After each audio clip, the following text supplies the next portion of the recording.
From the Newsroom. I'm your host, Abby Volz. From the Newsroom is a weekly news update brought to you by the Southeast Arrow. At SEMO, SGA elections are coming up. Arrow reporter Kerrigan sat down with SGA presidential candidate Reese Mullins to talk more about her campaign. Sophomore middle school education major Reese Mullins is running for SGA president in the upcoming 2026 election. Mullins' campaign slogan is, "Sweet Leadership, Serious Results." Here's what Mullins had to say about her slogan and how it relates to her name and her campaign. So I decided to run on the slogan, "Sweet Leadership, Serious Results." With my name being Reese, everyone's always like, oh, like Reese's Peanut Butter Cup. So I was trying to kind of tie that in, but it definitely fits my personality, that I just want people to know that if I get the opportunity to be president, that they have kind of a friend in that position, that I don't feel like I'm higher than them in any way. But then I'm also serious about getting them results. That might be small results, big results, baby steps to the final result.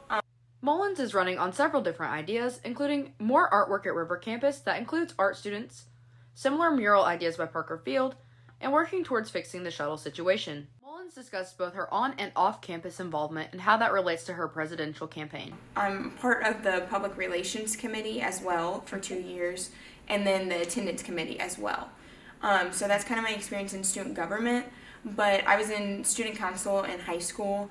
I was on a student representative to the Board of Education, so I'm kind of used to advocating for students there as well. Honor Society, things like that.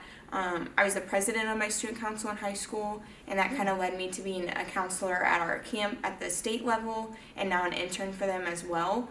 And I think those things kind of help me because I'm able to advocate to the teachers and things like that what the students need. Yeah. So even though it's a little bit different, it's similar to what student government does, and different things like the leadership clubs here at SEMO, Student Activities Council, the Red Hawk Buddy program, all those kinds of things have helped me prepare me to hopefully be president.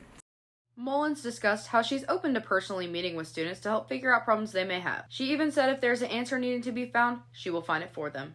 I want them to know, obviously I've talked about this a lot, but simply that I just care a lot. If I have a lot of spirit for wherever I'm from, I take a lot of heart from wherever I'm from. My dad actually is an alum from SEMO, so it kind of runs in our family a little bit.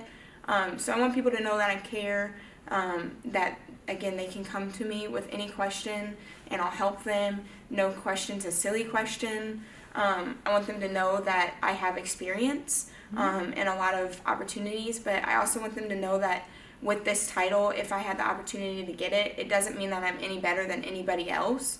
So I want people to know that we're on the same level. I'm a student, they're a student, and at the end of the day, we're just trying to make SEMO the best that it possibly can be together. For the Southeast Arrow, I am Kerrigan Foster. Back to you, Abby. Thank you, Kerrigan. Next up is a focus on the origins of April Fool's Day and how the celebration came to be.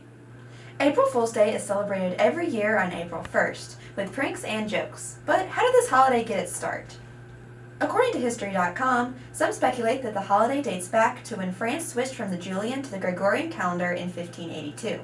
In the Julian calendar, the new year began around April 1st. Some people failed to celebrate the beginning of the year on January 1st and were dubbed April Fools. This especially became popular in 18th century Britain, where it became a 2-day event. People were sent on false errands or were pinned with fake tails.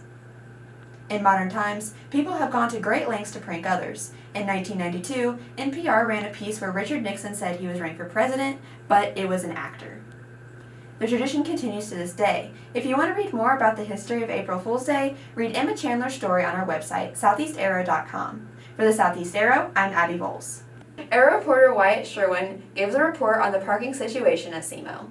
From early morning classes to late afternoon lectures, SEMO's parking lots are filling up fast, leaving many students circling the lot for a spot or not being able to find a place in general. For commuter students especially, the lack of parking has caused what should be a simple task into a very stressful one. Students often plan to arrive 15 to 20 minutes early, but even that doesn't secure a spot.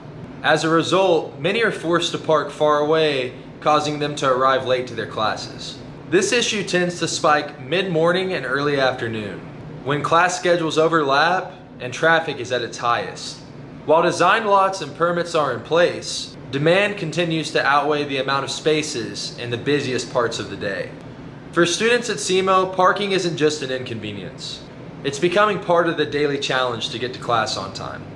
With this in mind, students are encouraged to plan ahead and allow extra time when coming to campus during peak hours. I'm Wyatt Sherwin, reporting from Cape Girardeau. Thanks for watching this episode of From the Newsroom. I'm your host, Abby Volz, and see you next week, Cape Girardeau.